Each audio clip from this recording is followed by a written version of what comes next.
Hello everyone, welcome back to my mini blog. তোমরা আমার এরকম মিনি ব্লগ দেখতে অনেক ভালোবাসা আর অনেক ভালোবাসা দাও। তো আজকে সকালটা পুরোটাই স্ক্রিপ্টেড ছিল। রাতেই ভেবে রেখেছিলাম সকালে উঠে কী কাজ করব। সকালবেলা ঘুম থেকে উঠে অনেক ডাস্টিং করতে হয়েছে, তো আমি ঘুম থেকে উঠেই ফ্রেশ হয়ে কর্নফ্লেক্স খেয়ে অনেক ডাস্টিং ক্লিনিং করেছি। সেই ক্লিপগুলো আর নিয়েছিলাম বাট অ্যাড করা হয়নি।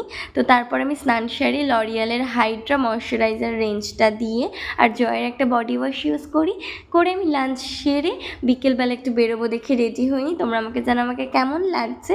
একদম সিম্পলভাবে রেডি হয়েছি। বাড়ি এসে পড়াশুনো করে ভাবলাম তোমাদের সাথে আমার চুলের ফাইনাল রেজাল্টটা একটু শেয়ার করে। ভীষণ সফট, স্মুথ আর হাইড্রেটিং লাগছিল।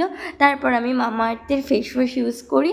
ফেস ওয়াশ করিনি, আর এই ফেস ওয়াশটা আমি বিগত বহু বছর ধরে ব্যবহার করছি, তোমরা ইউজ করতে পারো। তো আজকের জন্য এইটুকুই। দেখা হচ্ছে নেক্সট কোনো মিনি ব্লগে। টাটা।